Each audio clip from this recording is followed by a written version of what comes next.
السلام عليكم ورحمة الله وبركاته. لا إله إلا الله محمد رسول الله.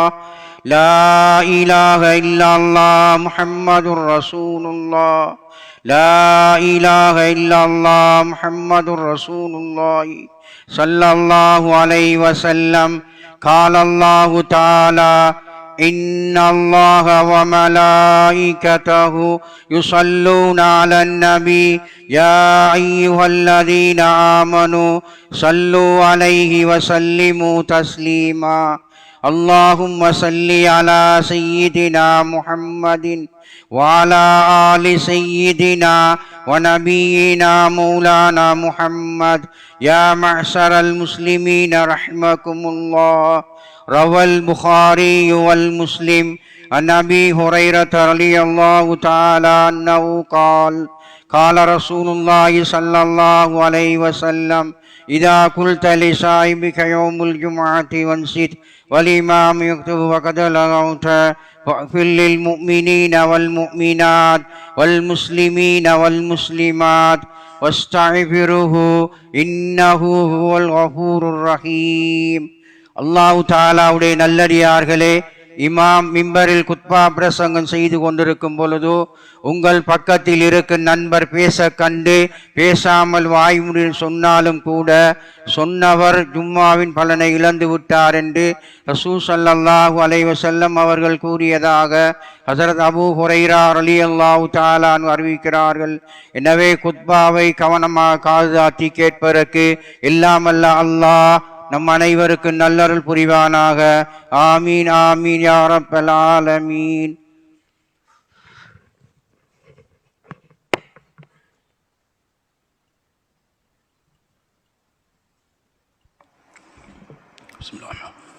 السلام عليكم ورحمة الله تعالى وبركاته. الله أكبر الله أكبر الله أكبر الله أكبر. أشهد أن لا إله إلا الله. أشهد أن لا إله إلا الله. أشهد أن محمد رسول الله. أشهد أن محمد رسول الله. حي على الصلاة حي على الصلاة حي على الفلاح حي على الفلاح. الله أكبر الله أكبر. لا إله إلا الله.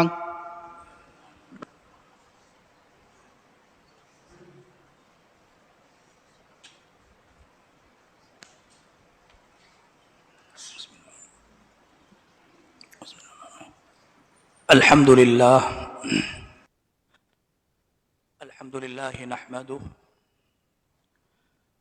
ونستعين به ونستغفره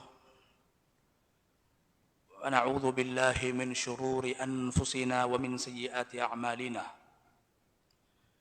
من يهد الله فهو المهتد ومن يضلل فلن تجد له وليا مرشدا. أشهد أن لا إله إلا الله وحده لا شريك له،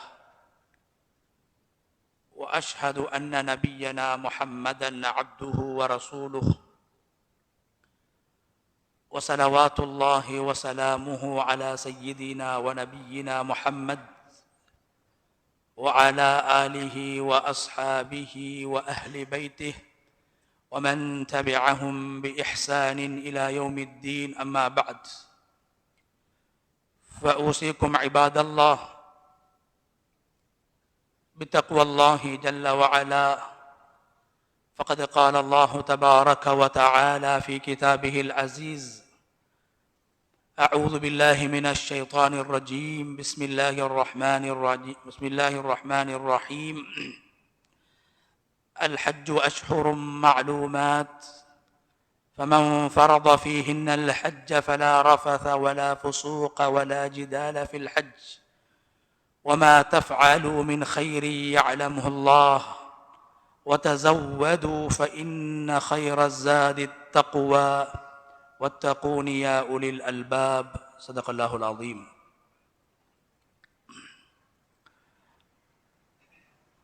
இந்த உலகை படைத்து பரிபாலித்துக் கொண்டிருக்கும் ரப்புல் ஆலமீன் அல்லாஹுக்கே புகழ் அனைத்தும். சலாத்தும் சலாமும் நமது இறுதி தூதர் ரஹ்மத்துல்லில் ஆலமீன் முஹம்மத் முஸ்தபா ஸல்லல்லாஹு அலைஹி வஸல்லம் அவர்கள் மீதிலும், அவர்களை பின்பற்றி வாழ்ந்த சஹாபாக்கள், தாபிஊன்கள், தபஉ தாபிஈன்கள், கியாமத்துடைய நாள் வரைக்கும் இந்த உலகத்தில் அல்லாஹ் ஒருவனை ஏற்று வாழக்கூடிய அனைத்து முஃமின்கள் மீதும் உண்டாகட்டும். அன்பின் இஸ்லாமிய சகோதரர்களே, அல்லாஹ்வின் நல்லடியார்களே, இந்த உலகத்தில் வாழும் போது எல்லா நிலைகளிலும் அல்லாஹ் ஒருவனை பயந்து தக்வா செய்து கொள்ளுமாறு முதலில் எனக்கும் அப்பால் உங்களுக்கும் வசியத் செய்து கொள்கின்றேன். கண்ணியமான அல்லாஹுடைய நல்லடியார்களே, அல்லாஹு தஆலா கண்ணியமான, உயர்ந்த, ஏற்றுக்கொள்ளப்பட்ட உன்னதமான மார்க்கத்தை, தீனை, இஸ்லாத்தை பின்பற்றக்கூடியவர்களாக, ஏற்றுக்கொண்டவர்களாக அல்லாஹ் எம்மை ஆக்கி வைத்திருக்கிறான். இந்த மார்க்கம் அல்லாஹ்வினால் தெரிவு செய்யப்பட்டு மனிதர்கள் பின்பற்ற வேண்டும் என்று நபிமார்களால் வழிகாட்டப்பட்ட புனிதமான, கண்ணியமான மார்க்கம்தான் நாம் எல்லோரும் பின்பற்றக்கூடிய இஸ்லாம் என்று சொல்லக்கூடிய இந்த மார்க்கம். கண்ணியமான அல்லாஹ்வின் நல்லடியார்களே, இந்த மார்க்கத்தை அல்லாஹ் எப்படி எங்களுக்கு தெரிவு செய்து தந்தானோ, இந்த மார்க்கத்தை நாம் நடைமுறைப்படுத்துவதற்காக வேண்டி எவ்வாறு இந்த மார்க்கத்தை நாம் பின்பற்ற வேண்டும், நடைமுறைப்படுத்த வேண்டும் என்ற விடயங்களை அல்லாஹ் உலகத்துக்கு காட்டுவதற்காக வேண்டி நபிமார்களையும் அவன் தெரிவு செய்தான். மார்க்கத்தை பற்றி சொல்கிற போது இன்னல்லாஹ இஸ்தஃபா லக்குமுத்தீன், அல்லாஹு தஆலா இஸ்லாம் என்று சொல்லக்கூடிய இந்த மார்க்கத்தை உங்களுக்காக வேண்டி தெரிவு செய்து தந்திருக்கிறான். ஃபலா தமூதுன்ன இல்லா வ அன்தும் முஸ்லிமூன். எனவே நீங்கள் மரணிக்குகின்ற போது முஸ்லீம்களாக மரணிக்க வேண்டும்.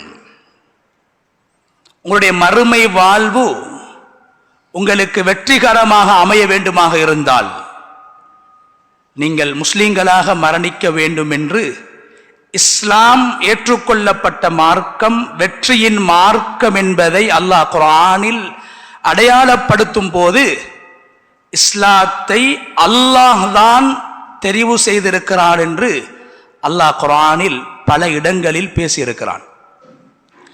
அதே போன்று கண்ணியமானவர்களே, உலகத்துக்கு இஸ்லாத்தை சொல்வதற்காக வந்த நபிமார்கள், இவர்களையும் அல்லாஹ் தான் தெரிவு செய்து மனித இனத்தில் இருந்து மனிதர்களாக வாழ்ந்தவர்களை, பிறந்தவர்களை, மனிதர்களோடு சேர்ந்து வாழ்ந்தவர்களை அல்லாஹ் நபிமார்களாக தெரிவு செய்தான்.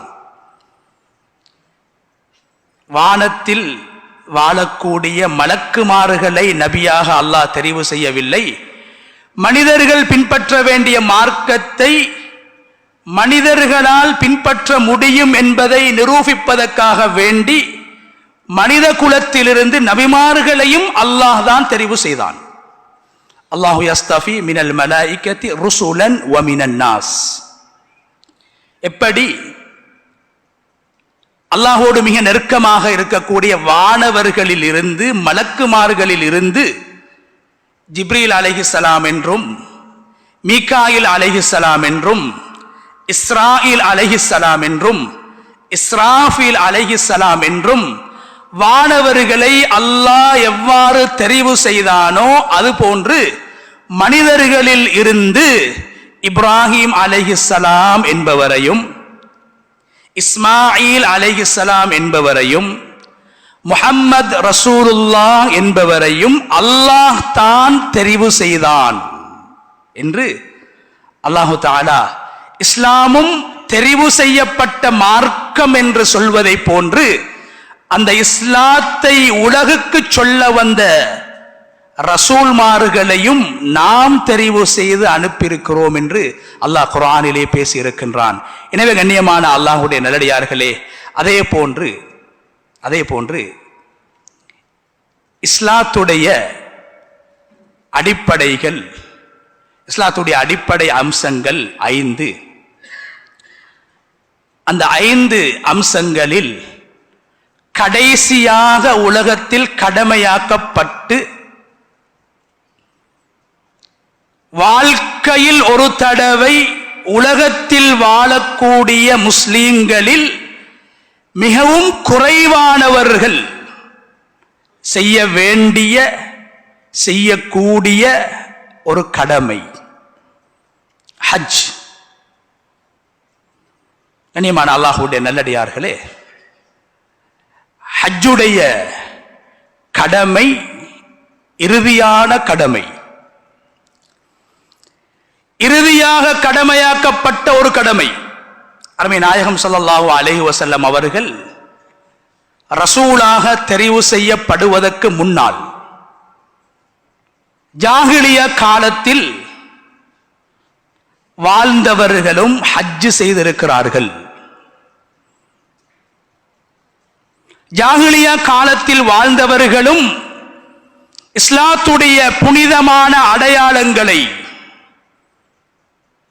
இஸ்லாத்துடைய புனித ஸ்தலங்களை கண்ணியப்படுத்தியிருக்கிறார்கள், மதித்திருக்கிறார்கள். அந்த அடிப்படையில் தான் நபி ஸல்லல்லாஹு அலைஹி வஸல்லம் அவர்கள் நபியாக தெரிவு செய்யப்படுவதற்கு முன்னால் இருந்து கஅபத்துல்லாவை உள்ளத்தால் நேசித்து கண்ணியப்படுத்தியிருக்கிறார்கள். ஏன்?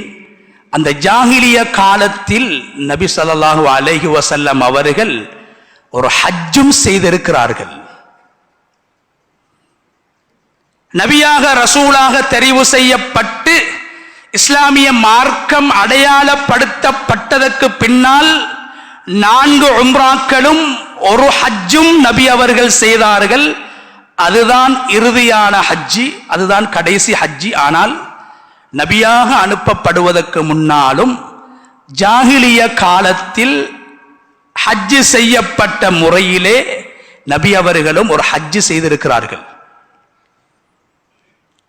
எனவே கண்ணியமான அல்லாஹ்வுடைய நல்லடியார்களே, ஹஜ் என்பது அது இப்ராஹிம் அலைஹிஸ்ஸலாம் அவர்களுடைய காலத்தில் இருந்து உலகத்தில் நடைமுறைப்படுத்தப்பட்ட ஒரு வணக்கமாக இருந்தாலும் இஸ்லாம் அதை கட்டாயமாக, கடமையாக, இறுதியான ஒரு வணக்கமாக நிறைவேற்றப்பட வேண்டும் என்று அல்லாஹ் கட்டளையிட்டிருக்கிறான். ஏனைய கடமைகளை, நோன்பு, ஜகாத், தொழுகை போன்ற கடமைகளை அல்லாஹ் வலியுறுத்துவதை போன்று, சொல்வதை போன்று ஹஜ்ஜை அல்லாஹ் கடமையாக்கவில்லை. மிகவும் வித்தியாசமான ஒரு அமைப்பில், வித்தியாசமான ஒரு முறையில், மிகவும் அழுத்தமாக ஹஜ்ஜுடைய கடமையை அல்லாஹ் குர்ஆனில் முன்வைத்திருக்கிறான். சாதாரணமான ஒரு வணக்கம் கிடையாது. ஏன்? ஒரு மனிதன் உலகத்தையே ஆட்சி செய்யக்கூடியவனாக இருந்தாலும் அவன் ஒரு தடவை தான் கட்டாயமான ஹஜ்ஜை நிறைவேற்ற வேண்டும். வாழ்க்கையிலே ஒரு தடவை செய்யப்பட வேண்டிய வணக்கம். அதை அல்லாஹ் மிக அழுத்தமாக அல் குர்ஆனில் முன்வைக்குகின்றான். வலில்லாஹி அலன்னாஸ், இந்த வார்த்தை அகீமுஸ் ஸலா, தொழுங்கள் என்று அல்லாஹ் கட்டளையிடக்கூடிய அந்த கட்டளை, அந்த வார்த்தை பிரயோகத்தை விடவும் வலில்லாஹி அலன்னாஸ் என்ற வார்த்தை பிரயோகம். தொழுகையும் கட்டாயமானது, ஹஜ்ஜும் வசதி உள்ளவர்களுக்கு, ஆரோக்கியத்தோடு வாழக்கூடியவர்களுக்கு கடமைதான். ஆனால் தொழுகையை போன்று ஜகாத்தை போன்று சாதாரணமாக அல்லாஹ் ஹஜ்ஜை கட்டளை இடவில்லை. வலில்லாஹி அலன்னாஸ், அல்லாஹ்வுக்காக வேண்டி மனிதர்கள் மீது பொறுப்பாக, கடமையாக, விதியாக, சட்டமாக கட்டாயப்படுத்தப்பட்ட ஒன்றாக ஹஜ்ஜி ஆக்கப்பட்டிருக்கிறது. மிக உறுதியாக அல்லாஹ் அதை சொல்கிறான். ஃபமன் கஃபர், ஹஜ்ஜி செய்யாதவர்களை ஹஜ்ஜி செய்யாதவர்கள் என்று அல்லாஹ் சொல்லவில்லை.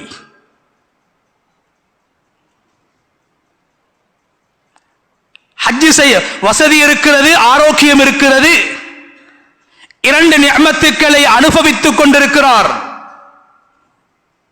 இரண்டு மிக முக்கியமான நிஅமத்துக்கள். உலகத்தில் எல்லோருக்கும் அந்த இரண்டு நிஅமத்துக்களும் ஒரே சந்தர்ப்பத்தில் கிடைக்க மாட்டாது. சில பேருக்கு செல்வம் இருக்கும், உடல் ஆரோக்கியம் இருக்க மாட்டாது. இன்னும் சில பேருக்கு உடல் ஆரோக்கியம் இருக்கும், செல்வம் இருக்க மாட்டாது. இரண்டு நிஅமத்துக்களை ஒரே சந்தர்ப்பத்தில் ஒரு மனிதன் அனுபவித்துக் கொண்டிருக்கிறான். அவனுக்குத்தான் ஹஜ்ஜு கடமை. செல்வமும் இருக்கிறது, அந்த ஹஜ்ஜை நிறைவேற்றுவதற்கான உடம்பில் சக்தி, ஆரோக்கியமும் யாருக்கு இருக்கிறதோ அவருக்குத்தான் ஹஜ்ஜு கடமை. இரண்டு, நாளை மறுமையில் அல்லாஹ்விடத்தில் விசேஷமாக கேள்வி கணக்கு கேட்கப்படக்கூடிய இரண்டு நிஅமத்துக்கள். மிகவும் மனிதர்கள் உலகத்தில் உணராத, பெருமதியை உணராத இரண்டு அருட்கொடைகள், இரண்டு நிஅமத்துக்களை மனிதன் அனுபவித்துக் கொண்டிருக்கிறான். அவனுடைய உடம்பால், அந்த மனிதன் அவனுக்கு வழங்கப்பட்ட செல்வத்தில் ஒரு பகுதியால் நிறைவேற்றுகின்ற வணக்கம் தான் ஹஜ். இருக்கின்ற முழு காசையும் செலவழித்து போக வேண்டும், அல்லது வாழ்க்கையில் ஒவ்வொரு வருடமும் ஜகாத்தை போன்று நிறைவேற்ற வேண்டும் என்ற கடமை அல்ல ஹஜ்ஜி. அல்லாஹ் என்ன சொல்றான்? ஆரோக்கியமும் இருக்குது, காசும் இருக்குது, இவர் ஹஜ்ஜி செய்யணும். செய்யலையா அல்லாஹ் குர்ஆன்ல பாவிக்கிற வார்த்தை என்ன தெரியுமா? ஃபமன் கஃபர். ஃபமன் கஃபர், அல்லாஹ்வை நிராகரிக்க கூடியவர்களையும் அல்லாஹ் காஃபிர் என்று சொல்கிறான். கஃபர் என்ற வார்த்தையை அல்லாஹ் பயன்படுத்துகிறான். யார் அவர்கள்? அல்லாஹ்வை நிராகரித்தவர்கள். ஹஜ் செய்யாதவர்கள் அல்லாஹ்வை நிராகரிக்கவில்லை, அல்லாஹ்வை ஏற்றுக்கொண்டிருக்கிறாங்க, அல்லாஹ் ஒருவன் என்பதை நம்பி இருக்கிறாங்க. ஆனா அவங்களும் வசதி இருந்தும் ஆரோக்கியம் இருந்தும் ஹஜ் செய்யவில்லை என்றால் அல்லாஹ் அவர்களுக்கு சொல்கிற பெயர் அவர்களும் காஃபிர்கள். எப்படியான காஃபிர்கள்? உலகத்தை பார்த்து, உலகத்தின் படைப்பினங்களை பார்த்து அல்லாஹ் ஒருவன் இருக்கிறான் என்பதை நம்ப வேண்டிய மனிதன் அல்லாஹ்வை மறுக்கிறான், அவனை நாங்கள் காஃபிர் என்று சொல்கிறோம். ஒன்றுமே இல்லாமல் பிறந்த உனக்கு, பிறந்தவுடன் எழுந்து நின்று நடப்பதற்கு கூட முடியாமல் பிறந்த உனக்கு அறிவையும் செல்வத்தையும் ஆரோக்கியத்தையும் நான் வழங்கினேன். அதன் மூலம் நீ செய்ய வேண்டிய ஒரு கடமை இருக்கிறது. அல்லாஹ் கொடுத்த ஆரோக்கியத்தை உலகத்தில் அனுபவித்தவனாக வாழ்கிறேன். அல்லாஹ் கொடுத்த சொத்து செல்வங்களை, பாக்கியங்களை அனுபவித்துக் கொண்டு வாழ்கிறேன். அதற்காக நான் என்ன செய்ய வேண்டும்? அல்லாஹ்வுக்கு நன்றி செலுத்துவதற்காக வேண்டி அல்லாஹ்வின் நிஅமத்துக்களுக்கும் ஆரோக்கியங்களுக்கும் அவனால் வழங்கப்பட்ட பாக்கியங்களுக்கும் நன்றி உள்ள ஒரு அடியானாக மாறுவதுதான் ஹஜ்ஜுடைய அடிப்படையான நோக்கம். அதனாலதான் அல்லாஹ் சொல்றான், ஃபமன் கஃபர், யாரு காஃபிராக மாறிவிட்டாரோ. இந்த இடத்தில் அல்லாஹ் காஃபிர் என்று சொல்வது உடல் ஆரோக்கியத்தோடும் செல்வ செழிப்போடும் வாழ்கிற மனிதன் ஹஜ் இல்லாமல் மௌத்தாகிவிட்டார். இவரை அல்லாஹ் காஃபிர் என்று சொல்கிறான். என்ன காஃபிர்? காஃபிருன் நிஅமா, அல்லாஹ்வுடைய நிஅமத்தை மறுக்கக்கூடியவர். அல்லாஹ் கொடுத்த செல்வம், அல்லாஹ் கொடுத்த ஆரோக்கியம் என்ற இரண்டு நிஅமத்துக்களை இவர் மறுக்கிறார். எனவே அவர் காஃபிர் என்று அல்லாஹு தஆலா அல் குர்ஆனில் மிக கடினமாகவும் அழுத்தமாகவும் ஹஜ்ஜை வலியுறுத்துகின்றான்.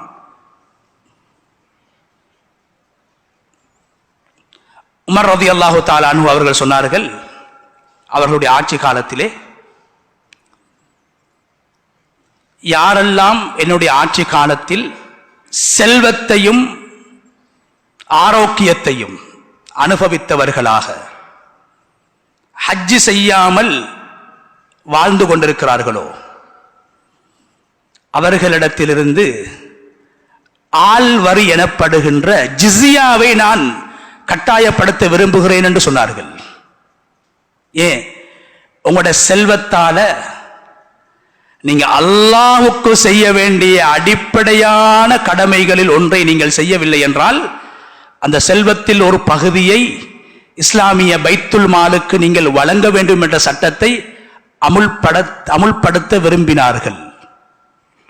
அந்த அளவுக்கு ஹஜ்ஜி வலியுறுத்தப்பட்டிருக்கிறது. அதனால் தான் கண்ணியமானவர்களே, எங்களுடைய முன்னோர்கள், குர்ஆன் பேசுகிறது, ஹஜ்ஜுடைய வரலாற்றை பேசுகிறது. எங்களுடைய முன்னோர்கள் வாழ்ந்த காலத்தில் விமானங்கள் இருக்கவில்லை, கனரக வாகனங்கள் இருக்கவில்லை, சொகுசாக பிரயாணம் செய்யக்கூடிய சாதனங்களும் இருக்கவில்லை. ஆனால் ஹஜ் செய்திருக்கிறார்கள். ரசூலுல்லாஹி ஸல்லல்லாஹு அலைஹி வஸல்லம் அவங்க சொன்னாங்க, ஆதம் அலைஹிஸ்ஸலாம் தன்னுடைய வாழ்க்கையில் 40 ஹஜ்ஜுகளை செய்திருக்கிறார்கள். 40 ஹஜ்ஜுகள் எப்படி செய்தார்கள்? மாஷியா, நடைபாதையாக. நடைபாதையாக. ஏன்? உடம்பில் ஆரோக்கியம் இருக்கிறது. ஹஜ் என்றால் ஓட வேண்டும், ஏற வேண்டும், இறங்க வேண்டும், கையை தூக்க வேண்டும், காலை அசைக்க வேண்டும். உடம்பால் அல்லாஹ் செய்ய வைக்கிறான். உடம்பு ஆரோக்கியமாக, உடல் உறுப்புகள் ஆரோக்கியமாக இயங்கக்கூடிய சந்தர்ப்பத்திலே ஹஜ்ஜை நிறைவேற்றி விட வேண்டும். கடைசியாக கடமையாக்கப்பட்ட கடமை என்பதால் அதை கடைசியாகத்தான் செய்ய வேண்டும் என்று எங்கும் சொல்லப்படவில்லை. ஹிஜ்ரி 6ஆம் ஆண்டு நபி அவர்களுக்கு ஹஜ் கடமையாக்கப்பட்டது. நபி ஸல்லல்லாஹு அலைஹி வஸல்லம் அவர்கள் ஹிஜ்ரி 10 தான் ஹஜ்ஜை நிறைவேற்றினார்கள். ஆனால் ஏன் தாமதித்தார்கள்? சந்தர்ப்பம் கிடைக்கவில்லை. ஹஜ் செல்வதற்காக அவர்கள் மக்காவுக்கு சென்று விட்டால் கைது செய்யப்படலாம், பாதுகாப்பு இருக்கவில்லை. அதனால் தான் ஸல்லல்லாஹு அலைஹி வஸல்லம் அவர்கள் ஹஜ்ஜை தாமதித்தார்கள். எனவே வாலிபர்களாக இருக்கிறோமா, வசதி இருக்கிறதா, ஹஜ்ஜை நிறைவேற்றி விடுவோம்.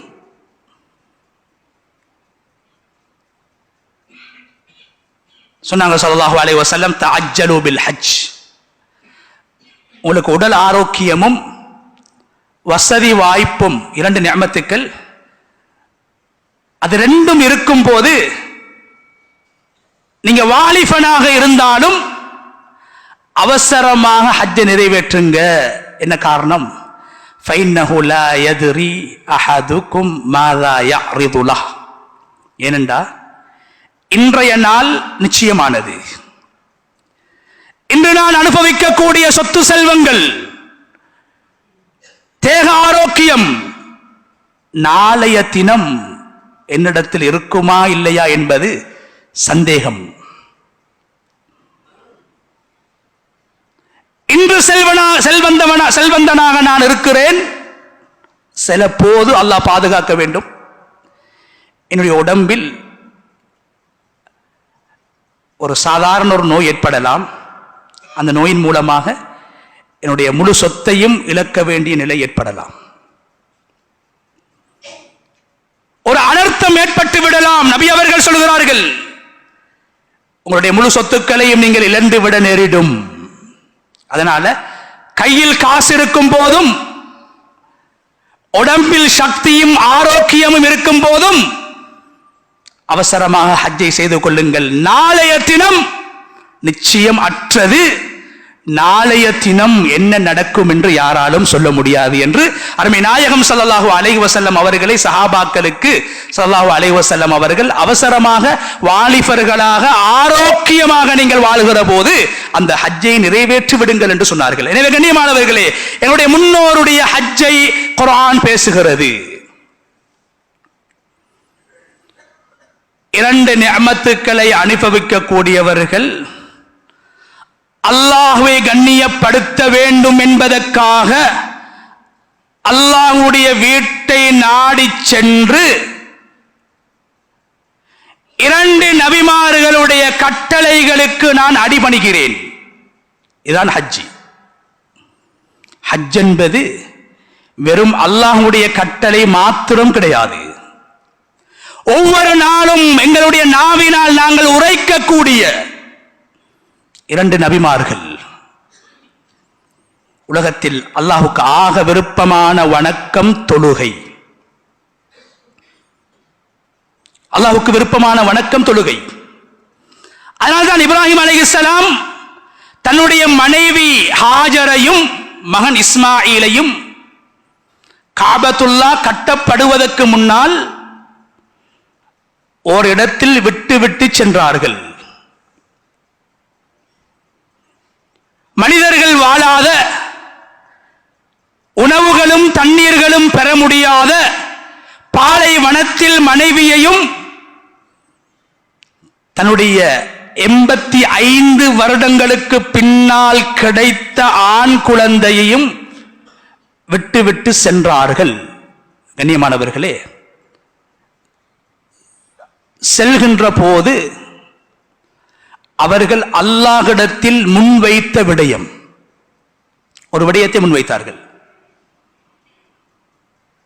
யா அல்லாஹ், இந்த இடத்துல என்ன மனைவியை விட்டுட்டு போற, என்ன பிள்ளையை விட்டுட்டு போற, இந்த பாலைவனம் ஒரு மனிதர்கள் வாழ்கின்ற ஒரு நகரமாக மாற வேண்டும். தூர நோக்கோடு செயல்பட்டார்கள். அங்கு தண்ணீரும் கிடையாது, மழையும் கிடையாது, மலர்களும் கிடையாது, மரங்களும் கிடையாது. பாலைவனத்திலே விடுகின்ற போது உள்ளத்தில் இருந்த தூர நோக்கு இந்த உலகத்தில் மிக அதிகமானவர்கள் தரிசிக்கக்கூடிய இடமாகவும் 24 மணித்தியாலங்களும் அமல்களை கொண்டு செழிப்பாக்கப்படக்கூடிய இடமாகவும் மாறுகிறது அன்று இப்ராஹிம் அலைஹிஸ்ஸலாத்துடைய தூரநோக்கு. என்ன தூரநோக்கு? அவங்க மனைவியையும் பிள்ளையும் விட்டுட்டு போகக்கூடிய நேரத்தில் என்ன சொன்னாங்க? ரப்பனா லியுகீமுஸ் ஸலாஹ், யா அல்லாஹ் உன்னை நம்பி உன் கட்டளையை மதித்து இந்த இடத்தில் மனைவியையும் குழந்தையையும் விட்டுவிட்டு செல்கிறேன். ஏன் தெரியுமா? லியுகீமுஸ் ஸலாஹ், அவர்கள் தொழுகையை நிலைநாட்ட வேண்டும். ஹஜ்ஜும் இருக்கவில்லை, கஅபாவும் இருக்கவில்லை, அங்கு அவர்கள் சொன்னது தொழுகையை. தொழுகையை தான் முதலாவதாக சொன்னார்கள். தொழுவதற்கு இடம் தேவையில்லை, ஒரு திசை இருந்தால் போதும். அங்கு கட்டிடம் இருக்கவில்லை, மரங்களும் இருக்கவில்லை, மலைகளும் இருக்கவில்லை, ஆனா அல்லாஹ் ஒருவன் இருந்தான். எங்கிருந்தாலும் தொழலாம். காபாவை கட்டுவதற்கு முன்னால் அந்த இடத்தில் தான் காபா இருந்தது என்பதை அல்லாஹ் இப்ராஹிம் அலைஹிஸ்ஸலாம் அவர்களுக்கு அடையாளப்படுத்துவதற்கு முன்னால் இப்ராஹிம் அலைஹிஸ்ஸலாம் தன்னுடைய நாவினால் சொன்னார்கள், ரப்பனா லியுகீமுஸ் ஸலாஹ், இந்த இடத்தில் வாழ்கிறவர்கள் என்னுடைய மனைவியும் என்னுடைய பிள்ளையும் தொழுகையாளிகளாக மாற வேண்டும். கண்ணியமான அல்லாஹ்வுடைய நல்லடியார்களே, அதனால் தான் இப்ராஹிம் அலைஹிஸ்ஸலாம் அவர்கள் எங்களுக்கு ஹஜ்ஜையும் அரஃபாவையும் மினாவையும் முஸ்தலிஃபாவையும் தவாஃபையும் சஅயையும் சொல்லித் தருவதற்கு முன்னால் இப்ராஹிம் அலைஹிஸ்ஸலாம் அவர்கள் எங்களுக்கு சொல்லித் தந்தது இரண்டு விடயங்களை. ஒன்று தொழுகை, இரண்டாவது துஆ. தொழுகையை சொல்லித் தந்தார்கள். என் பரம்பரையில் தொழுகையாளிகள் உருவாக்கப்பட வேண்டும். ரப்பி ஜஅல்னி முகீமஸ் ஸலாஹ் வ மின் ذُرِّيَّتِي, யா அல்லாஹ் என்னையும் தொழுகையாளியாக நீ மாற்றி விடுவாயாக. என் சமூகத்திலே, என் பரம்பரையிலே, என் பிச்சலத்திலே தொழுகையாளிகளை உருவாக்குவாயாக. தொழுகை நிலைநாட்டப்பட வேண்டும் என்பதுதான் இப்ராஹிம் அலைஹிஸ்ஸலாத்துடைய எதிர்பார்ப்பு. அதற்கு பின்னால் தான் அல்லாஹ் தஆலா வைது பவ்வஅனா லி இப்ராஹீம மக்கானல் பைத், எந்த இடத்தில் ஆதம் அலைஹிஸ்ஸலாத்துடைய காலத்தில் காபத்துல்லா கட்டப்பட்டு இருந்ததோ அந்த இடத்தை நாங்கள் இப்ராஹிமுக்கு காட்டிக் கொடுத்தோம். இரண்டாவது கண்ணியமானவர்களே, துஆ. இப்ராஹிம் அலைஹிஸ்ஸலாம் காபத்துல்லாவை கட்டிவிட்டு முதலாவதாக அவர்கள் செய்த பணி, குர்ஆன் பேசுது, வாப்பாவும் மகனும் பல தியாகங்களை செய்து பல சோதனைகளுக்கு முகம் கொடுத்த இருவர், இப்ராஹிம் அலைஹிஸ்ஸலாம், இஸ்மாயில் அலைஹிஸ்ஸலாம். இரண்டு பேரும் காபத்துல்லாவை கட்டிவிட்டு நிறைய துஆ செஞ்சாங்க, நிறைய துஆக்களை கேட்டாங்க. ஹஜ்ஜுடைய உம்ராவுடைய நோக்கம் அல்லாஹ்வை கண்ணியப்படுத்துவது, அல்லாஹ்வுடைய மாளிகையை கண்ணியப்படுத்துவது. அதே போன்று எங்களுடைய தேவைகளை சொல்லி அல்லாஹ்விடத்தில் துஆ செய்வது. ஏன்? இப்ராஹிம் அலைஹிஸ்ஸலாத்துடைய ஹஜ்ஜை குர்ஆன் பேசுகிறது. அவர்களுடைய ஹஜ்ஜை குர்ஆன் பேசுகிற போது எல்லா இடங்களிலும் இப்ராஹிம் அலைஹிஸ்ஸலாம் அவர்கள் அல்லாஹ்விடத்தில் துஆ செய்தார்கள். ஏன் சகோதரர்களே, அந்த இடத்துல காபா கட்டப்படுறதுக்கு முன்னால கேட்ட துஆட பரக்கத்தால தான் நாங்க ரெண்டு பாக்கியங்களை பெற்றிருக்கிறோம். காபத்துல்லா கட்டப்படுவதற்கு முன்னால் மகாமு இப்ராஹிம் என்ற ஒன்று அங்கு நிறுவப்படுவதற்கு முன்னால், ஜம்சம் என்ற முபாரக்கான தண்ணீர் என்ற ஊற்று அங்கு உருவாக்கப்படுவதற்கு முன்னால் இப்ராஹிம் அலைஹிஸ்ஸலாம் துஆ கேட்டாங்க. ரெண்டு விஷயங்கள் அல்லாஹ்ட்ட கேட்டாங்க. ஒன்று, ஃபஜஅல் அஃஇததம் மினன் நாஸி தஹ்வி இலைஹிம், யா அல்லாஹ் நான் இன்று என்ற மனைவியையும் என்ற பிள்ளையையும் விட்டுட்டு போற, தனிமையிலே விட்டுட்டு போற, யா அல்லாஹ் இந்த இடத்தை மனிதர்கள் நேசிக்கக்கூடிய இடமாக, மனிதர்கள் விரும்பக்கூடிய இடமாக, பாலைவனத்தை பார்த்து ஆசைப்பட்டார்கள், இது மனிதர்கள் வாழும் இடமாக மாற்றப்பட வேண்டும். துவா செஞ்சாங்க.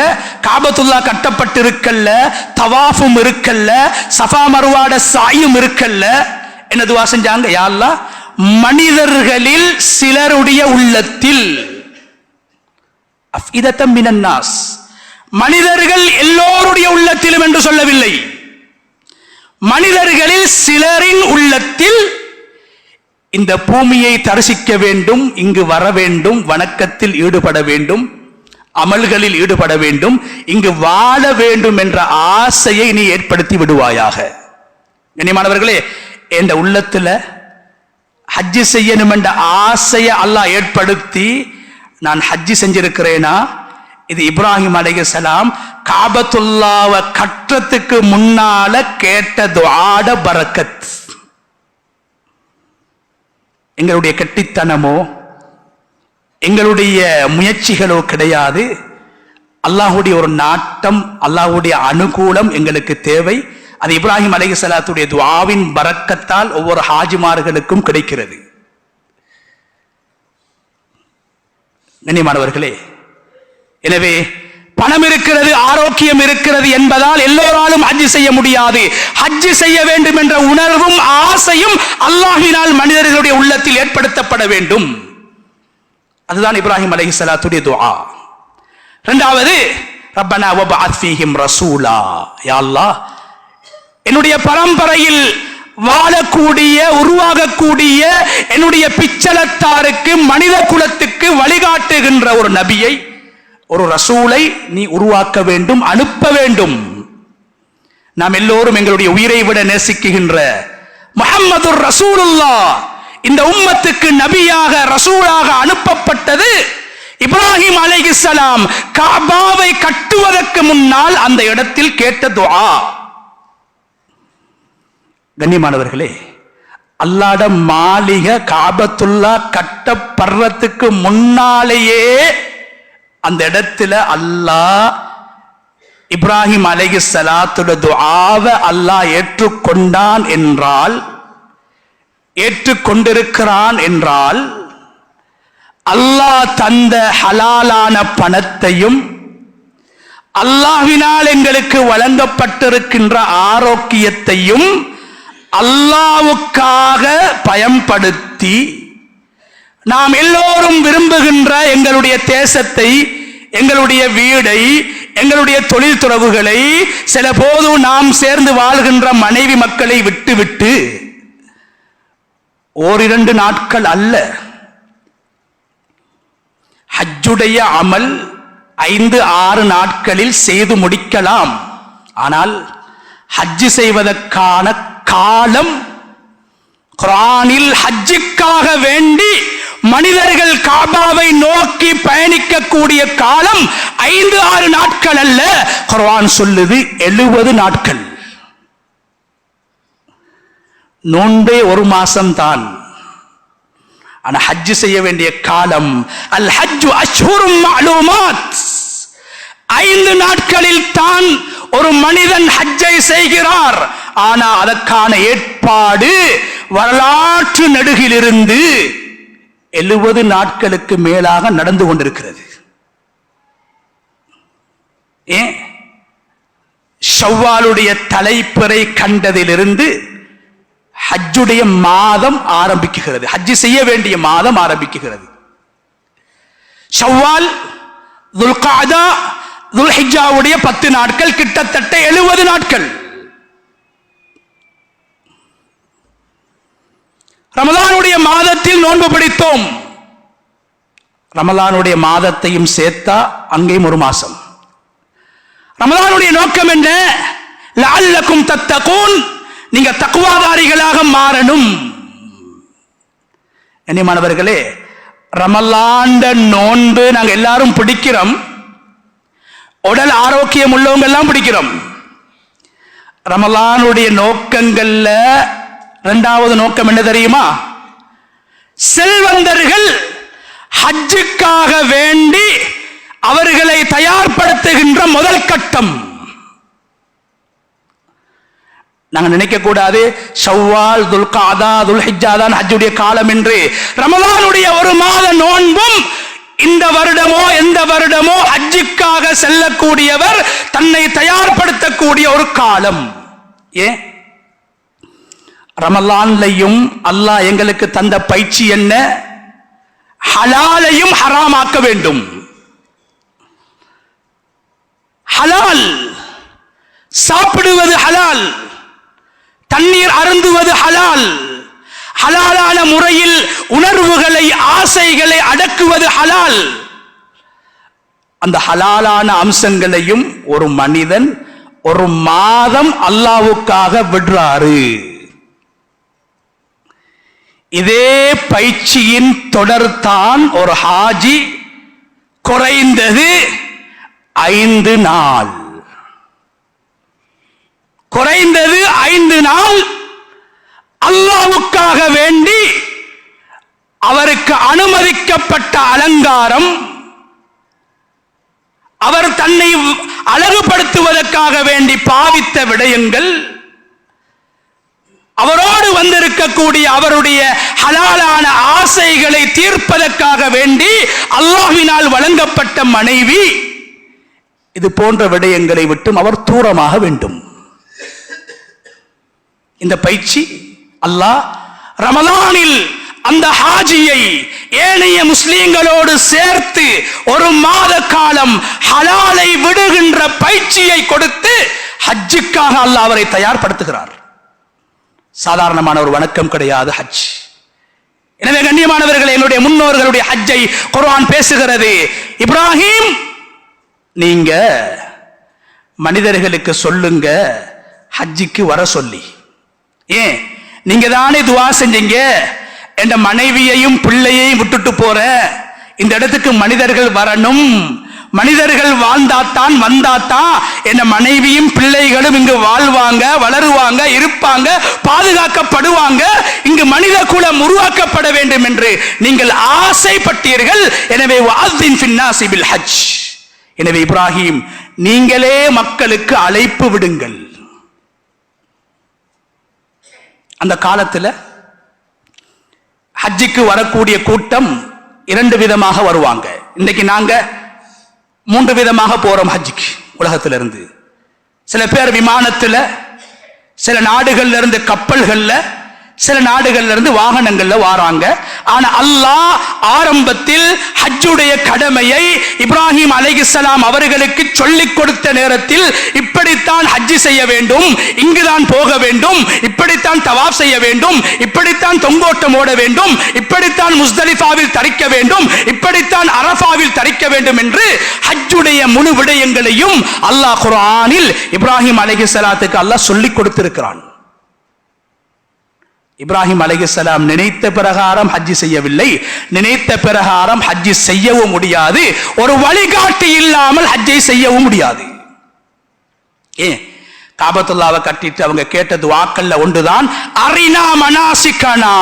யா அல்லாஹ், காபத்துல்லாவை கட்ட சொல்லிட்டாய், கட்டி முடிச்சிட்டோம், ஹஜ்ஜி செய்யற எப்படின்னு எங்களுக்கு காட்டித்தா, சொல்லித்தா என்று சொல்லவில்லை, அரினா எங்களுக்கு காட்டித்தா. ஜிப்ரீல் அலைஹிஸ்ஸலாம் அவர்களின் மூலமாக அல்லாஹ் இப்ராஹிம் அலைஹிஸ்ஸலாம் அவர்களுக்கு இதுதான் அரஃபா, இதுதான் மினா, இதுதான் முஸ்தலிஃபா, மனித புத்தியினால் அவைகளை உருவாக்க முடியாது, அல்லாஹ்வினால் காட்டி கொடுக்கப்பட்ட இடங்கள். அதனால்தான் உலகத்தில் அல்லாஹ் மிக கண்ணியமாக பேசக்கூடிய 10 நாட்கள். ஒரு ஹாஜி ஹஜ்ஜுடைய வணக்கத்தில் ஈடுபடுகின்ற 10 முக்கியமான நாட்களின் மீது அல்லாஹ் குர்ஆனில் சத்தியம் செய்திருக்கிறான். வலயாலின் அஷ்ர், 10 இரவுகள் மீது சத்தியமாக. வஸ்குருல்லாஹ ஃபீ அய்யாமின் மஅலூமாத், லைலத்துல் கத்ரை மறைத்த ரப்பு. ஒரு ஹாஜி ஹஜ்ஜி செய்ய வேண்டிய, அல்லாஹ்வை திக்ர் செய்ய வேண்டிய, துஆ செய்ய வேண்டிய, தௌபா செய்ய வேண்டிய, இஸ்திக்ஃபார் செய்ய வேண்டிய இரவுகளையும் பகல்களையும் அல்லாஹ் மறைக்கவில்லை, காட்டிக் கொடுத்திருக்கிறான். அந்த இரவுகள் மீது அல்லாஹ் குர்ஆனில் சத்தியம் செய்திருக்கிறான். ஒரு ஹாஜி அல்லாஹ்வுக்காக வேண்டி காசையும் பணத்தையும் செலவு செய்து ஆரோக்கியத்தை பயன்படுத்தி தான் விரும்புகின்ற ஊரையும் குடும்பத்தையும் விட்டுவிட்டு அல்லாஹ்வுக்காக வேண்டி ஒரு முஜாஹிதை போன்று ஒரு போராளியை போன்று தனது பணத்தையும் தனது உடம்பையும் எடுத்துக்கொண்டு போய் செய்கின்ற அந்த வணக்கத்தை நிறைவேற்றுகின்ற அந்த காலத்தின் மீதும் அல்லாஹ் குர்ஆனில் சத்தியம் செய்திருக்கிறான். அந்த ஊரின் மீதும் அல்லாஹ் சத்தியம் செய்திருக்கிறான். லா உக்ஸிமு பிஹாதல் பலத். ஹஜ் செய்ய வேண்டுமாக இருந்தால் பிரயாணத்தை மேற்கொள்ள வேண்டும். ஷைத்தான் விரும்பாத, ஷைத்தானின் முதுகை உடைக்குகின்ற 2 விடயங்களையும் ஒவ்வொரு ஹாஜியும் செய்ய வேண்டும். என்ன 2 விடயங்கள்? ஒன்று, அல்லாஹ்வுக்காக வேண்டி அல்லாஹ் கொடுத்த செல்வத்தில் ஒரு பகுதியை செலவு செய்வது. இது ஷைத்தானுக்கு விருப்பம் இல்ல. அதனால அல்லாஹ் குர்ஆன்ல சொல்றான், அஷ்ஷைத்தானு யஇதுகுமுல் ஃபக்ர். ஷைத்தான் சொல்வான், நீ ஹஜ் செஞ்சிராத, நீ லொஸ்டாகிடுவாய். நீ ஹஜ் செஞ்சிடாத, நீ ஏழையாயிடுவாய். 25 லட்சம் போயிடும், 23 லட்சம் போயிடும். வறுமையை ஷைத்தான் உங்களுக்கு காட்டி உங்களை வழிகெடுக்கிறான். ஒரு ஹாஜி சொல்றார், இல்ல நான் ஏழையாக மாட்டேன், இது அல்லாஹ்வுடைய கட்டளை, செலவழிப்பதை அல்லாஹ் எனக்கு திருப்பி நிச்சயமாக தருவான். ஹஜ்ஜுக்கு முன்னால் வாழ்ந்த வாழ்க்கையை விட சிறந்த வாழ்வை அல்லாஹ் எனக்கு தருவான் என்று ஷைத்தானுடைய முதுகை உடைத்து விட்டு போகிறார் நாட்டிலிருந்து. அதனாலதான் ஹாஜிட துஆ ஏற்றுக்கொள்ளப்படுது. அதனாலதான் ஹாஜிக்கு சொர்க்கம், அதனாலதான் ஹாஜிக்கு மன்னிப்பு, அதனாலதான் ஹாஜி யாரு மன்னிப்பு கேட்கிறார் அவருக்கு மன்னிப்பு. ஏன்? ஷைத்தாண்ட முதுக ஊர்ல உடைச்சிட்டாரு. 2வது ஷைத்தானுக்கு விருப்பம் இல்லாத ஒன்று என்ன? ஹிஜ்ரத். தான் விரும்புகின்ற பூமி, தான் விரும்புகின்ற குடும்பம், தான் பிறந்த இடத்தை விட்டு பிரிவது மிகவும் வேதனையானது, மிகவும் கஷ்டமானது. அதனால்தான் உலகத்துக்கு அனுப்பப்பட்ட எல்லா ரசூல்மார்களும் எல்லா நபிமார்களும் பிறந்த இடத்தில் வாழவில்லை, அங்கிருந்து அவர்கள் சென்றார்கள், ஹிஜ்ரத் செய்திருக்கிறார்கள். இப்ராஹிம் அலைஹிஸ்ஸலாம் ஒரு ஹாஜியாக குர்ஆனில் பேசப்படுவதை விட அதிகமாக ஒரு முஹாஜிராக அல்லாஹ்வுக்காக வேண்டி தான் பிறந்த இடத்தை விட்டும் வேறு பிரதேசத்துக்கு ஹிஜ்ரத் செய்தார் என்று குர்ஆன் பேசியிருக்கிறது. எனவே ஷைத்தானுக்கு 2வது விருப்பமில்லாத விஷயம்தான் ஒரு மனிதன் தான் விரும்புகிற இடத்திலிருந்து வெளியாகி போறது அல்லாஹ்வுக்காக வேண்டி. 2ஐயும் ஒரு ஹாஜி செஞ்சுட்டு போறாரு. அல்லாஹ் எப்படி கண்ணியப்படுத்துறான், சுப்ஹானல்லாஹ். சொன்னாங்க ஸல்லல்லாஹு அலைஹி வஸல்லம், ஒரு ஹாஜி அவர் வீட்டிலிருந்து அவர் பிரயாணத்தை ஆரம்பிக்கிறாரு. அவர் வாகனத்துல ஏர்போர்ட்டுக்கு போவாரு, அங்கிருந்து விமானத்துல போவாரு. நபி அவங்க அழகான உதாரணத்தை சொன்னாங்க. ஒரு சஹாபியை பார்த்து சொன்னாங்க, யா ரசூலல்லாஹ். அவர் கேட்டாரு, யா ரசூலல்லாஹ், நான் ஹஜ்ஜுக்காக வந்திருக்கிறேன், எனக்கு என்ன கிடைக்கும்? மனைவி கேட்டாங்க, ஆயிஷா, யா ரசூலல்லாஹ், ஹஜ்ஜுக்காக உம்ராவுக்காக வாரேன், என்ன கிடைக்கும்? நபி அவங்க சொன்னாங்க, ஆயிஷா, நீ இந்த ஹஜ்ஜுக்காக உம்ராவுக்காக எவ்வளோ செலவழிச்சிருக்கிறாயோ ஓண்ட செலவுக்கு ஏத்த கூலி கிடைக்கும். 2வது சொன்னாங்க, உண்ட உடம்பால எவ்வளோ கஷ்டப்படுறாயோ கூட நடந்தமா ஹஜ்ஜில நடக்கணும். ஹஜ்ஜிண்டா என்ன? 2 விஷயங்கள், ஹரகாத்துன் வசகனாத். சில இடத்துல அசையணும், சில இடத்துல அமைதியா இருக்கணும். இதான் ஹஜ், இதான் ஹஜ்ஜி. ஹரகாத்துன் வசகனாத். 5 நாட்கள்ல சில இடங்கள்ல அசையணும், ஓடணும், ஏறணும், இறங்கணும், சில இடத்துல அமைதியாக இருக்கணும். இதான் ஹஜ். தொழுகையோட ஆரம்பம் தக்பீர், கடைசி சலாம் மாறி ஹஜ்ஜண்டா என்ன? அசைவுகளும் அமைதிகளும். சொன்னாங்க ரசூலுல்லாஹ், ஆயிஷா, நீ ஹஜ்ஜில எனக்கு எந்த அளவுக்கு டயர்ட் வருமோ, எந்த அளவுக்கு வருத்தம் வருமோ, எந்த அளவுக்கு உன் உடம்புல நோவுகள் ஏற்படுமோ அந்த அளவுக்கு உனக்கு நன்மை. வீட்டில இருந்து ஹாஜி வெளியாகிறாரு. சொன்னாங்க ஸல்லல்லாஹு அலைஹி வஸல்லம், அவர் ஒட்டகத்துல போகலாம், கழுதையில போகலாம், எதில் போனாலும் நடந்து கூட போகலாம். ஏன்? எங்களுடைய முன்னோர்கள் நடந்து ஹஜ்ஜி செய்திருக்கிறார்கள். குர்ஆன் சொல்லுது, இப்ராஹிம் மக்களுக்கு சொல்லுங்க ஹஜ்ஜிக்கு வர சொல்லி. அல்லாஹ் முதலாவது சொல்ற கூட்டம் யார் தெரியுமா? யாத்தூக ரிஜாலா. அவங்க நடந்து வருவாங்க. மக்காலிருந்து மட்டுமில்ல, விமானங்கள் இல்லாத காலத்தில் பல மேதைகள், அவுலியாக்கள், நபிமார்கள் கூட நடந்து போய் ஹஜ்ஜி செய்திருக்கிறார்கள். அதனால் தான் அல்லாஹ் ஹஜ்ஜுடைய காலத்தை குர்ஆன்ல 70 நாட்கள் என்று சொல்றான். இன்னைக்கு 6 மணித்தியாலத்துல போய் சேர்ந்துடுறோம், 7 மணித்தியாலத்துல போய் சேர்ந்துடுறோம், அல்லாஹ்வுடைய அருள். ஆனா ஒரு காலம் 2 மாசம், 3 மாசம், 4 மாசம், 6 மாசம் நடந்திருக்கிறாங்க. சில பேர் ஹஜ்ஜுக்காக வருவார்கள், வார வழியிலே நடந்து நடந்து நடந்து வழி தாங்க முடியாமல் மரணித்து விடுவார்கள். சில பேர் நடந்து ஒட்டகத்தில் வருவாங்க, 2 மாசம் 3 மாசம், மேடு பள்ளம், சூடு மலை உஷ்ணம், அவங்களோட ஒட்டகம் களைப்பாகி ஒட்டகம் இறந்துவிடும், கையில கொண்டு வந்த காசி முடிஞ்சிடும். என்ன செய்வாங்களாம், எந்த ஊர்ல ஒட்டகம் செத்திச்சோ, ஒட்டகம் வாங்குறதுக்கு காசு இல்லையோ, அந்த ஊர்ல கூலி தொழில் செய்வார்கள். முன்னோர்களுடைய ஹஜ், வீட்டில இருந்து ஒட்டகத்துல வாராரு, ஆயிரக்கணக்கான மைல்களை கடக்கும் போது அந்த ஒட்டகம் மெலிந்து விடும். குர்ஆன் சொல்லுது, வஅலா குல்லி லாமிர், சில பேர் நடந்து வருவாங்க, வார வழியிலே மௌத்தா போயிடுவாங்க. சில பேர் ஒட்டகத்துல வருவாங்க, அல்லாஹ்வே சொல்றான் வஅலா குல்லி லாமிர், அவங்க வார ஒட்டகம் மெலிந்து விடும். ஏன்? நீண்ட பிரயாணம், நீண்ட பிரயாணம். மெலிந்த ஒட்டகங்களில் வருவார்கள். ஊரிலிருந்து வருகின்ற போது மெலிந்த ஒட்டகம் கிடையாது, ஊரிலிருந்து வரும்போது கொளுத்த ஒட்டகம். ஆனா மக்காக்கு வந்து சேரும் போது அந்த ஒட்டகம் மெலிந்து விடும். சில போது ஒட்டகம் இடையில் செத்து விடும். மீண்டும் ஒரு ஒட்டகத்தை வாங்குவார்கள், கழுதையை வாங்குவார்கள், குதிரையை வாங்குவார்கள், அதில் பிரயாணம் செய்வார்கள், அதுவும் செத்துவிடும், மரணித்துவிடும். கையில் காசு கிடையாது, உண்பதற்கும் காசு கிடையாது, பிரயாணத்தை மேற்கொள்வதற்கும் காசு கிடையாது, திரும்பி செல்வதற்கும் மனம் கிடையாது. என்ன செய்வார்கள், அந்த ஊரிலே பெரும் பெரும் உலமாக்கள், பெரும் பெரும் அல்லாஹ்வுடைய இறைநேசர்கள், சாலிஹீன்கள் சாதாரண கூலி தொழில்களில் ஈடுபடுவார்கள். மாதக்கணக்காக ஈடுபட்டதுக்கு பின்னால் கொஞ்சம் கையில காசை சேர்ப்பாங்க, ஒரு ஒட்டகத்தையோ கழுதையோ வாங்குவாங்க, மீண்டும் பிரயாணத்தை ஆரம்பிப்பாங்க. குர்ஆன் அவங்கள பத்தி பேசுது. கண்ணியமானவர்களே, இந்த ஹாஜி பிரயாணம் செய்யும் போது அவருடைய தொலைவின் அளவுக்கு அவர் நடந்து போனா, அவர் போறாரு பிளைட்ல தான், நபி சொன்னாங்க நடந்து போனா அவர் எத்தனை எட்டுக்களை வைப்பாரோ, ஒவ்வொரு எட்டுக்களுக்கும் அவருடைய ஒரு பாவம் மன்னிக்கப்பட்டு ஒரு நன்மை கிடைக்கும். சுப்ஹானல்லாஹ். எத்தனை ஆயிரம் மைல்கள் ஒவ்வொரு ஹாஜிகளும் பிரயாணம் செய்கிறார்கள், அந்த அளவு பாவங்களும் மன்னிக்கப்பட்டு நன்மைகளும் கிடைக்கிறது.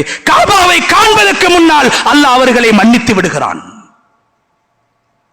அதனால் தான் அவங்களோட துவா சக்தி வாய்ந்தது. ஹாஜிட துவா பவர்ஃபுல், ஹஜ் சக்தி வாய்ந்தது. உமர் ரலியல்லாஹு அன்ஹு இஹ்ராமோடு வருகிறார்கள், சாதாரண உம்ராவுக்காக வருகிறார்கள். நபி அவங்க கேட்கிறாங்க, உமரே எங்க போறீங்க? யா ரசூலல்லாஹ், உம்ராவுக்காக போறேன். என்ன சொன்னாங்க ஸல்லல்லாஹு அலைஹி வஸல்லம்? லா தன்சனா ஃபீ துஆஇக யா உஹை, என்னுடைய அன்பு சகோதரனே, என்னுடைய அன்பு சகோதரனே, உன்னுடைய துஆவில் என்னை மறந்து விடாதே. நபி ஸல்லல்லாஹு அலைஹி வஸல்லம் ஹாஜிமார்களிடத்தில் துஆவை பெற்றுக்கொள்வோம். நபி அவங்க சொன்னாங்க, ஒரு ஹாஜி அவருடைய துஆவையும் அல்லாஹ் ஏற்றுக்கொள்றான், அவர் யாருக்காக துஆ செய்கிறாரோ அவங்களோட துஆவையும் அல்லாஹ் ஏற்றுக்கொள்றான். ஒரு மனிதன் உலகத்தில் கேட்கின்ற துஆக்களில் ஆக சிறந்த துஆவை ஒவ்வொரு ஹாஜிமார்களும் பெற்றுக் கொள்கிறார்கள். ஹைரு துஆ துஆஉ யௌமி அரஃபா, துஆக்களில் சிறந்தது அரஃபாவுடைய தினத்தில் ஒரு ஹாஜி கேட்கிற துஆ என்று அக்ரமுல் அக்ரமீன் அருமை நாயகம் ஸல்லல்லாஹு அலைஹி வஸல்லம் அவர்கள் சொன்னார்கள். எனவே காபாக்கு போயிட்டார் ஒரு ஹாஜி, இப்ப என்ன நன்மை சொன்னாங்க ஸல்லல்லாஹு அலைஹி வஸல்லம்? அல்லாஹ்வுடைய மாளிகையை பார்த்து கொண்டு, அல்லாஹ்வுடைய வீட்டை பார்த்து கொண்டு, நான் மரணிக்கிறதுக்கு முன்னால உலகத்தில் நான் காண வேண்டும் என்று என்னுடைய 2 கண்களினால் நான் காபாவை காண வேண்டும் என்ற ஆசையோடு தான் உலகத்தில் ஒவ்வொரு ஏழைகளும் செல்வந்தர்களும் வாழ்ந்து கொண்டிருக்கிறார்கள். அந்த காபாவை கண்ணால் கண்டவுடன் அல்லாஹ்வுடைய மாளிகையை தன்னுடைய காலினால் அவர் மிரித்து தவாஃப் செய்கின்ற போது அருமை நாயகம் ஸல்லல்லாஹு அலைஹி வஸல்லம் அவங்க சொன்னாங்க, தவாஃபுடைய ஒவ்வொரு எட்டுகளுக்கும் அல்லாஹ் அவருடைய 10 பாவங்களை மன்னித்து 10 நன்மைகளை வழங்கி மறுமையில் சுவர்க்கத்தில் சுவர்க்கவாதிகளுக்கு கிடைக்க இருக்கின்ற சுவர்க்க அந்தஸ்துகளில் 10 அந்தஸ்துக்களை அல்லாஹ் உயர்த்துகிறான் தவாஃபில் எடுத்து வைக்கக்கூடிய ஒவ்வொரு எட்டுகளுக்கும். தவாஃப முடிச்சதுக்கு பின்னால மகாம் இப்ராஹிமுக்கு முன்னால 2 ரக்காத் சுன்னத் தொழுறாரு. 2 ரக்காத் சுன்னத் தொழுறாரு. கண்ணியமான அல்லாஹ்வுடைய நல்லடியார்களே, அந்த 2 ரக்காத் தொழுகையிட சிறப்பு என்ன தெரியுமா? சொன்னாங்க ஸல்லல்லாஹு அலைஹி வஸல்லம், குர்ஆன் சொல்லுது, மா அதராக மல் அகபா, நரகத்தை விட்டு உங்களை பாதுகாக்கக்கூடிய, நரகத்தின் கதவை மூடக்கூடிய ஒரு செயலை உங்களுக்கு நான் கூறவா என்று அல்லாஹ் குர்ஆன்ல சொல்றான். ஃபக்கு ரகபா, அடிமையை உரிமையிடுவது. ஒரு அடிமையை உரிமையிட்டால் அந்த மனிதர் நரகமே செல்ல மாட்டார், குர்ஆன் பேசுது.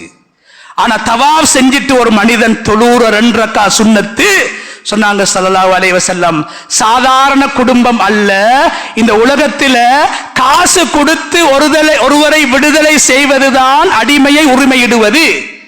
உலகத்தில் ஆக பெருமதியான குடும்பம் குறைஷி பரம்பரை. அந்த குறைஷிகளின் ஆரம்பம் இஸ்மாயில் அலைஹிஸ்ஸலாம். சொன்னாங்க ஸல்லல்லாஹு அலைஹி வஸல்லம், இஸ்மாயில் அலைஹிஸ்ஸலாத்துடைய பிள்ளைகளில் ஒரு பிள்ளை, மகன்களில் ஒரு மகன் அடிமையாக இருந்து அவரை பணம் கொடுத்து வாங்கினால் அது எவ்வளவு பெரிய பாக்கியமோ, அந்த பாக்கியத்தை, நன்மையை தவாஃபை முடித்துவிட்டு தொழுகின்ற 2 ரக்காத் சுன்னத்துக்கு அல்லாஹ் கொடுக்கிறான். அதுக்கு பின்னால சஃபா மருவா முக்கியமான அமல். சஃபா மருவால தொங்கோட்டம் ஓடுவாங்க. கண்ணியமான அல்லாஹ்வுடைய நல்லடியார்களே, சஹாபாக்கள் கேட்டாங்க, யா ரசூலல்லாஹ், என்ன நன்மை கிடைக்கும்? சஃபா மருவால ஓடுற மட்டும்தானா? இல்ல. சொன்னாங்க ஸல்லல்லாஹு அலைஹி வஸல்லம், ஓடும் போது அல்லாஹ்வுடைய திக்ரோட, சிந்தனையோட அவர் ஓடுவாரு. ஓடு முடிச்சதுக்கு பின்னால அல்லாஹ் அவருக்கு கொடுக்கிற நன்மை என்னண்டா, இஸ்மாயில் அலைஹிஸ்ஸலாத்துடைய குடும்பத்துல 70 அடிமைகளை பணம் கொடுத்து வாங்கினா என்ன நன்மையோ அந்த நன்மையை அல்லாஹ் கொடுக்கிறான். சாதாரண ஒரு மனிதனை பணம் கொடுத்து விடுதலை செஞ்சாலே சொர்க்கம் என்றா, 70 இஸ்மாயில் அலைஹிஸ்ஸலாத்துடைய பிள்ளைகளை உரிமையிட்டால் சுவர்க்கத்தை விட உயர்ந்த அந்தஸ்துக்களை அல்லாஹ் சுவர்க்கத்தில் கொடுப்பான் என்று அருமை நாயகம் ஸல்லல்லாஹு அலைஹி வஸல்லம் அவங்க சொன்னாங்க. கல் அடிச்சிட்டு வந்து சஹாபாக்கள் கேட்டாங்க, ஜமராத்துல ஒரு ஹாஜி குறைஞ்சது மினால 2 நாள் தங்குறதாக இருந்தா 49 கற்கள், 3 நாட்களும் கல்லெறிந்தால் 70 கற்கள். சஹாபாக்கள் கேட்டாங்க, யா ரசூலல்லாஹ், எப்பயோ ஒரு காலத்துல ஷைத்தான கண்ணால பார்த்து 3 இடங்கள்ல இப்ராஹிம் அலைஹிஸ்ஸலாம் கல்லெறிஞ்சாங்க, இன்னைக்கு நாங்க ஏன் எறியணும், எங்களுக்கு என்ன கிடைக்கும்? சொன்னாங்க ஸல்லல்லாஹு அலைஹி வஸல்லம், நீ எரியக்கூடிய ஒவ்வொரு கல்லுக்கும் அல்லாஹ் நீ செஞ்ச ஒரு பெரும் பாவத்தை அல்லாஹ் மன்னிக்கிறான். உலகத்துல யாரும் 70 பெரும் பாவங்களை செய்திருக்க மாட்டார்கள். ஒரு ஹாஜி 70 பெரும் பாவங்கள் செய்திருந்தாலும் கூட ஒவ்வொரு கல்லை எறிகின்ற போது அல்லாஹ் சந்தோஷப்பட்டு அல்லாஹ்வை கோபப்படுத்துகின்ற, சுவர்க்கத்தின் கதவுகளை அடைக்குகின்ற பெரும் பாவத்தை அல்லாஹ் மன்னிக்குகிறான். இது ஒவ்வொரு கல்லுக்கும். குறைஞ்சது ஒரு ஹாஜிட 49 அல்லது 70 பெரும் பாவங்களை கல் எறிவதின் மூலமாக அல்லாஹ் மன்னிக்குகின்றான். எனவே கண்ணியமான அல்லாஹ்வுடைய நல்லடியார்களே, அல்லாஹு தஆலா ரப்புல் இஸ்ஸத் செல்வத்தோடு செழிப்போடு வாழ்கின்றோமா, ஆரோக்கியத்தோடு வாழ்கின்றோமா, முதுமையை அடைந்து ஹஜ்ஜி செய்வோம் என்ற சில வாலிபர்களுக்கு வெக்கம். வாலிபனாக இருக்கொள்ள அவரை ஹாஜ் என்று கூப்பிடுற சில பேருக்கு வெக்கம். வயசாலிக்கு தான் ஹாஜ் என்று. இஸ்மாயில் அப்பா ஹாஜி, லாஃபிர் ஹாஜி, நான் ஹாஜியா இல்ல. கண்ணியமானவர், அது கண்ணியமான ஒரு பெயர். அந்த நோக்கம் வந்துடப்படாது. ஹாஜினா என்ன? அல்லாஹ்வுடைய வீட்டை நாடி குடும்பத்தையும் செல்வத்தையும் தொழிலையும் விட்டு சென்றவர். எனவே ஹாஜ் என்ற பெயரை போடுறதுக்கு சில பேருக்கு கல்யாண காட்டிலே வெக்கம். ஹாஜின்னு போட்டப்படா எங்களுக்கு 60 வயசு நினைச்சிருவாங்க. இல்ல, வாலிபத்துல செய்வோம், உடம்புல சக்தி இருக்கக்குள்ள செய்வோம். ஏன்? ஹஜ் என்பது அசைவுகளும் அமைதிகளும், அசைத்து உடம்பை அசைத்து, நெஞ்சை அசைத்து, காலை அசைத்து செய்ய வேண்டிய கர்மம். எனவே கண்ணியமான அல்லாஹ்வுடைய நபி அவங்க சொன்னதை போல, சக்தி இருக்கும் போது, ஆரோக்கியம் இருக்கும் போது, வசதி வாய்ப்பு இருக்கும் போது அவசரமாக அந்த ஹஜ்ஜை நிறைவேற்றுங்கள் என்று ஸல்லல்லாஹு அலைஹி வஸல்லம் அவங்க சொன்னதை போன்று, இந்த வருடம் ஹஜ்ஜிக்காக செல்லக்கூடியவர்களை நாங்கள் அவர்களை வழி அனுப்பி அவர்களுடைய துஆக்களை பெறுவதை போன்று அடுத்த ஹஜ்ஜிக்கான ஏற்பாட்டை இந்த ஹஜ்ஜுடன் ஆரம்பிக்கப்பட வேண்டும் என்றும், அதற்கான பணங்களை ஹஜ் முடிந்தவுடன் 7வது மாதத்துக்கு முன்னால் முழு பணங்களும் செலுத்தப்பட வேண்டும் என்று சவுதி அரசாங்கம் அடுத்த ஹஜ்ஜிக்கான திட்டத்தை போட்டுவிட்டார்கள். எனவே இந்த ஹஜ்ஜி பயணம் முடிந்தவுடன் 6வது மாதம் அல்லது 7வது மாதத்துடைய ஆரம்பத்திலிருந்து அடுத்த ஹஜ்ஜுக்கான ஏற்பாடு, அதற்கான பணங்கள் செலுத்தப்பட வேண்டும் என்று சவுதி அரசாங்கம் அந்த ஹஜ்ஜை கச்சிதமாக முறையாக நிறைவேற்ற வேண்டும் என்பதற்கான ஒரு திட்டத்தை போட்டிருக்கிறார்கள். எனவே இன்னும் 5 வருஷம் 6 வருஷம் என்று பார்த்துடாம நாங்க முன்கூட்டி இந்த ஹஜ்ஜுடைய பயணத்துக்காக வேண்டி ஏற்பாடுகளை செஞ்சு அதற்கான தயாரிப்புகளை செஞ்சு அல்லாஹ்வுடைய மாளிகையை மௌத்துக்கு முன்னால எங்களுடைய கண்கள் பார்க்க வேண்டும். ரசூலுல்லாஹி ஸல்லல்லாஹு அலைஹி வஸல்லம் அவர்களைத்தான் நேராக காணக்கூடிய பாக்கியம் எங்களுக்கு கிடைக்கவில்லை. அவர்கள் வாழ்ந்த பூமியாவது, அவர்கள் அடங்கப்பட்டிருக்கக்கூடிய இடத்தையாவது, அவர்கள் சுவாசித்த காத்தையாவது நாங்கள் சுவாசிப்போம் என்ற நோக்கத்தோடு அடுத்த ஹஜ்ஜுக்காக வேண்டி அவசரமாக தயாராகி அதற்கான உடல் ஆரோக்கியத்தையும் செல்வ செழிப்பையும் அல்லாஹு தஆலா நம் எல்லோருக்கும் நசீபா மௌத்துக்கு முன்னால் அந்த அல்லாஹ்வுடைய வீட்டை கண்களால் பார்த்து ரசூலுல்லாஹி அலைஹி வஸல்லம் அவருடைய ரவுலா ஷரீஃபையும் தரிசிக்கக்கூடிய சந்தர்ப்பத்தை பெற்று அல்லாஹ்வுடைய கபூலியத்தை பெற்றவர்களாக நம் அனைவரையும் வல்லநாயன் அல்லாஹ் தஆலா ஆக்கியருள்வானாக. யா அல்லாஹ் எங்களுடைய பாவங்களை மன்னிப்பாயாக, எங்களுடைய மாதா பிதாக்களுடைய பாவங்களை மன்னிப்பாயாக. யா அல்லாஹ் இந்த வருடம் யாரெல்லாம் ஹஜ்ஜுக்காக செல்ல இருக்கிறார்களோ அவர்கள் செல்லக்கூடிய பயணத்தை பாதுகாப்பான பயணமாக ஆக்கி அருள்வாயாக. உலகத்தில் ஏற்பட்டிருக்கக்கூடிய இந்த யுத்த நிலையை நீ இல்லாமலாக்கி சமாதானத்தை மறுமலர்ச்சியை உலகத்தில் ஏற்படுத்தி இந்த ஹஜ்ஜுடைய கடமையை பாதுகாப்பாக ஆரோக்கியமாக நிறைவேற்றுவதற்கான சந்தர்ப்பத்தை உலகத்திலிருந்து ஹஜ் செய்யக்கூடிய அனைத்து ஹாஜிகளுக்கும் நீ நசீபாக்குவாயாக. யாரெல்லாம் ஹஜ் செய்ய வேண்டும் என்ற ஆசையோடு உன்னிடத்திலே கண்ணீர் வடித்து அழுது புலம்பி துஆ செய்து கொண்டிருக்கிறார்களோ அவர்கள் எல்லோருக்கும் யா அல்லாஹ் மௌத்துக்கு முன்னால் ஆரோக்கியமாக பாதுகாப்பாக ஹஜ்ஜை குறைந்தது அல்லது உம்ராவையாவது நிறைவேற்ற மரணிக்கக்கூடிய சந்தர்ப்பத்தை நீ நசீபாக்குவாயாக. وآخر دعوانا أن الحمد لله رب العالمين. الحمد لله الواحد الأحد الفرد الصمد الذي لم يلد ولم يولد ولم يكن له كفوا أحد. والصلاة والسلام على من بلغ الرسالة ونصح الأمة وأدى الأمانة وجاهد في الله حق جهاده محمد وعلى آله وأصحابه ومن تبعهم بإحسان إلى يوم الدين. أما بعد فأوصيكم عباد الله بتقوى الله جل وعلا. فقد قال الله تبارك وتعالى في كتابه العزيز يا أيها الذين آمنوا اتقوا الله حق تقاته ولا تموتن إلا وأنتم مسلمون. بارك الله لي ولكم في القرآن العظيم ونفعني وإياكم بالآيات وذكر الحكيم. أقول قولي هذا وأستغفر الله لي ولكم ولجميع المسلمين من كل ذنب فاستغفروه إنه الغفور الرحيم.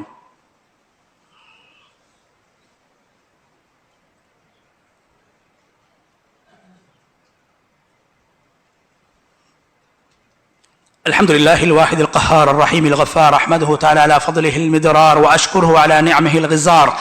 أشهد أن لا إله إلا الله وحده لا شريك له العزيز الجبار. وأشهد أن نبينا محمدا عبده ورسوله المصطفى المختار. صلى الله وسلم وبارك على نبينا محمد وعلى آله الأطهار وإخوانه الأبرار وأصحابه الأخيار ومن تبعهم بإحسان ما تعاقب الليل والنهار. أما بعد فأوصيكم عباد الله بتقوى الله جل وعلا فإنها العدة في الشدة والرخاء والذخيرة في السراء والضراء كاشفة الغموم ومذهبة الهموم وجالبة الأرزاق وميسرة الأمور بإذن الله العزيز الغفور. ألا وصلوا وسلموا رحمكم الله على النبي المختار كما أمركم بذلك العزيز الغفار. فقال عز من قائل إن الله وملائكته يصلون على النبي يا أيها الذين آمنوا صلوا عليه وسلموا تسليما. اللهم ارض عن الخلفاء الراشدين أمراء المؤمنين أبي بكر وعمر وعثمان وعلي رضوان الله تعالى عليهم أجمعين والباقين من الصحابة المهاجرين والأنصار والتابعين وتبع التابعين إلى يوم الدين. اللهم اغفر للمسلمين والمسلمات والمؤمنين والمؤمنات وألف بين قلوبهم واهدهم سبل السلام. اللهم أجرنا من النار اللهم أجرنا من النار اللهم أجرنا من النار ولا تجعلنا من حطب النار فإنها بئس الدار. ربنا اغفر لنا ولإخواننا الذين سبقونا بالإيمان ولا تجعل في قلوبنا غلا لنا ربنا إنك رؤوف رحيم. عباد الله إن الله يأمركم بالعدل والإحسان وإيتاء ذي القربى وينهى عن الفحشاء والمنكر والبغي يعظكم لعلكم تذكرون. اذكروا الله العز الجبار يذكركم واشكروه يزدكم ولذكر الله أكبر والله يعلم ما تصنعون.